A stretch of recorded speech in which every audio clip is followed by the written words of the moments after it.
Which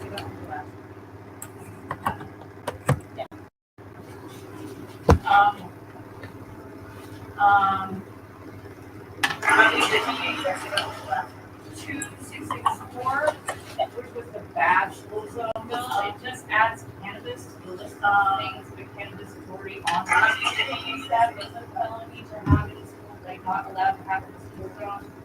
I know John Udell, our comms director, was having a conversation with the sponsor, and it kind of went nowhere. But it is, it has like this August this morning. Okay. Which is really just where all the Democrats get together and talk about all the bills, and all the Republicans get together and talk about the bills, and they decide their stance on the bills. And then where it's not really much of a but unfortunately, Senate caucus is not recorded, so I can't see what happens. House is recorded, so I love watching that. What's next? Next it should go to Cal. And then if there's no amendments, then it should pass along to third reading. And then again, if there's no amendments, then it should go straight to the governor. If there is an amendment, then it goes back to the House, and there's like a little conference committee between the House and the Senate on the amendments and making sure that all the amendments are good. Next is one of my newspaper bills in session. It is HB 2451, is marijuana and advertising bill, and it's way more ominous than we had originally expected. It section 8 in that, or the subsection H in that entire bill talks about you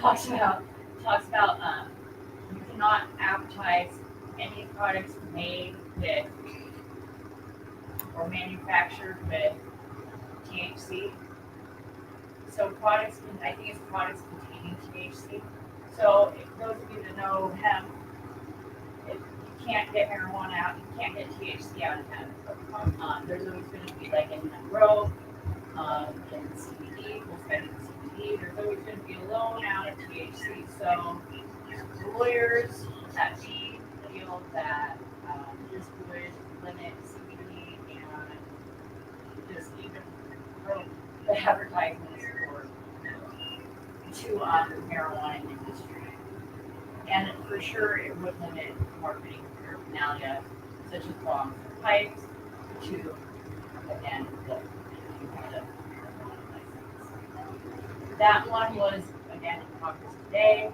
The next floor vote, we have a letter writing campaign about it. So when we're all done here, please come up, scan the QR code literally, and go at home, code Marquee, like, they didn't get in the bio. It takes like 2 minutes to do. You just fill out your information, hit write letter. You don't have to write a letter. We have it all filled out for you. All you have to do is scroll down a lot until you find the red hit send button, like send email button. Click that, and one click equals 89 emails to send it. And we did that with our next bill, and we got success. Senator Shope added to the DCS bill, which is really just happens yearly, and it gives DCS funds. And at last minute in Senate Health and Human Services, he added an amendment that would have made DCS investigate medical marijuana cards for substance abuse, substance exposed newborns. Those of you that don't know, we fought the Rigel ruling. We got DCS to change their stance. Rigel was the medical marijuana patient that used cannabis when pregnant. For those at home that don't know, because I'm pretty sure everybody here has heard me talk about it. She had a severe case of hyperemesis grandera, and she couldn't keep any food down. she did what she thought was in the best interest for her baby because conventional medicine was not working. And she was also a DCS caseworker at the point in time, and DCS entered her onto the central registry for neglect for 25 years. We battled it, we won at the Court of Appeals. The Supreme Court did not hear it, they refused to hear it. So DCS changed their stance and said that they were not going to investigate medical marijuana as long at time of birth, as long as mother had, there's no other things of like signs of neglect. You can't test positive for any other drug.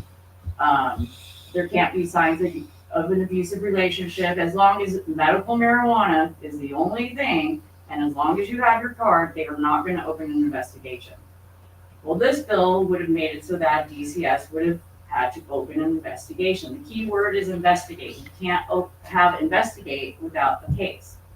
Rogel said there shouldn't be a case because it should be seen as any other prescription.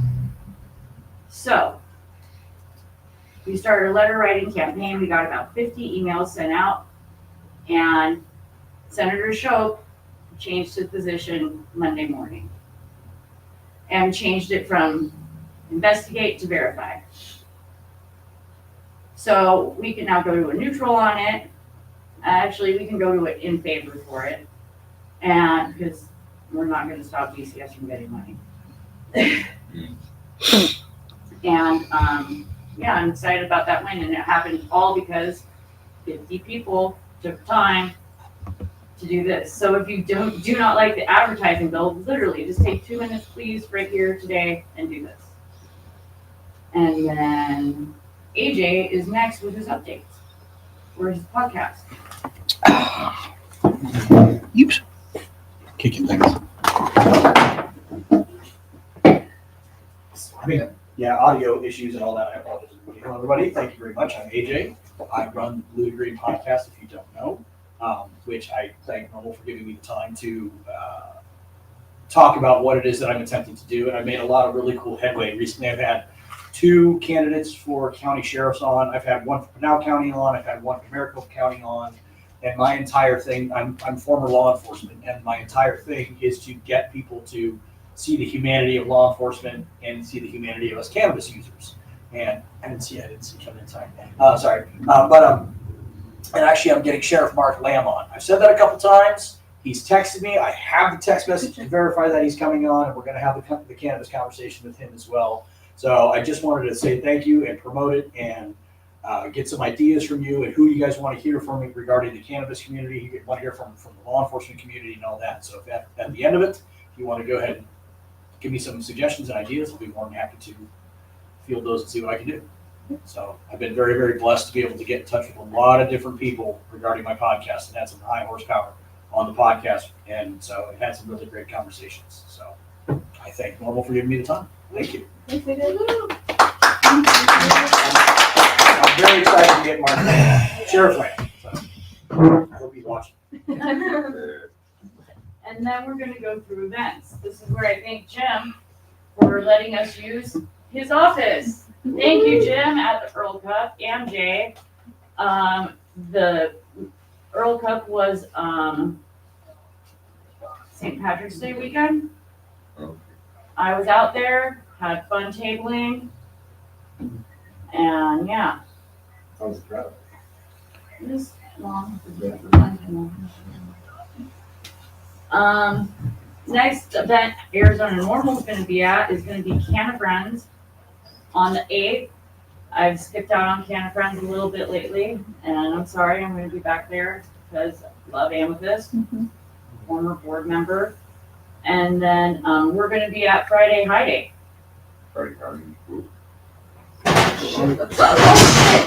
I told you Mike was here. You didn't listen. Oh shit! Listen, there's a couple boxes.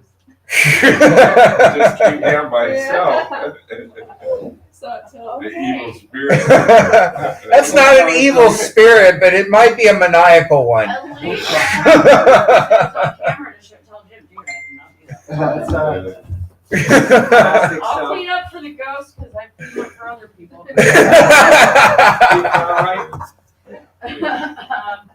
Oh, and my boss has is a motorcycle lobbyist in Arizona. And he has his motorcycle day at the Dome coming up on April 13th. There's going to be Representative Gress out there, some other representatives out there that I completely spaced, but I just remember Gress's name. And then I think you have an announcement. Yes, I do, actually. I was waiting for the end, actually. This is close to the end.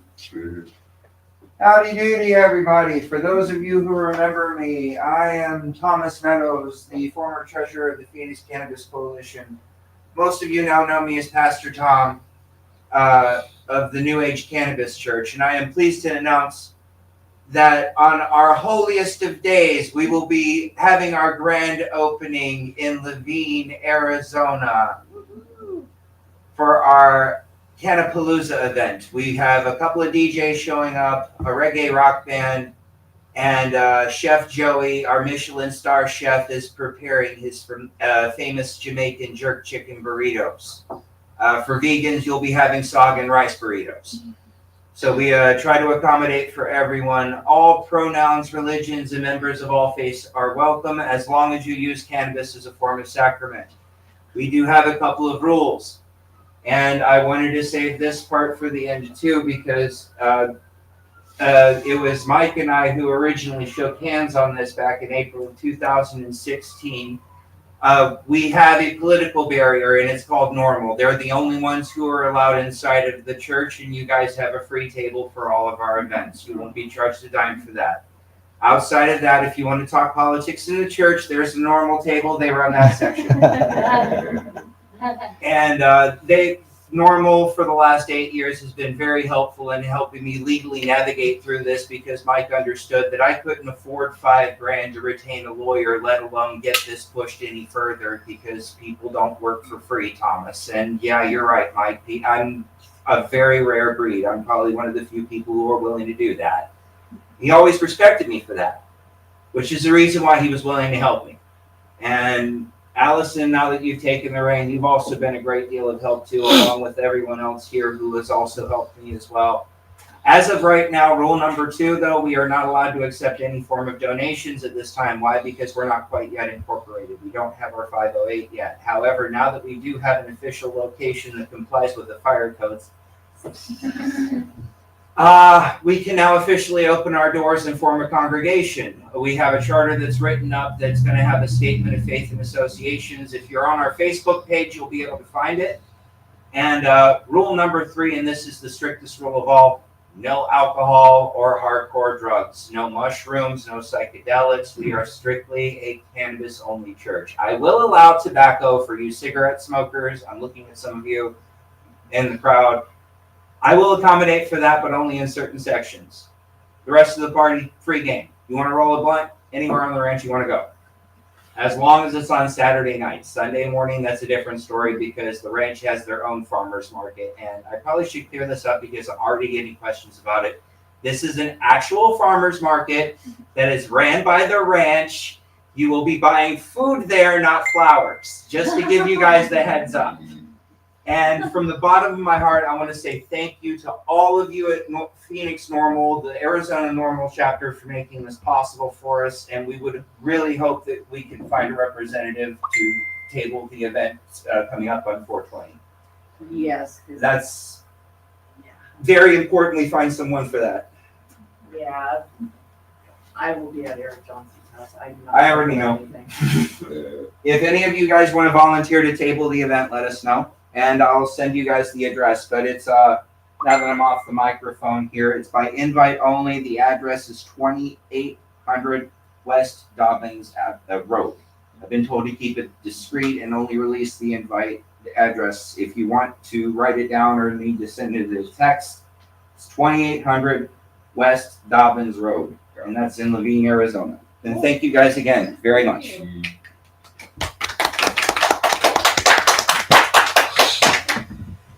And it's a short thing because John's not here.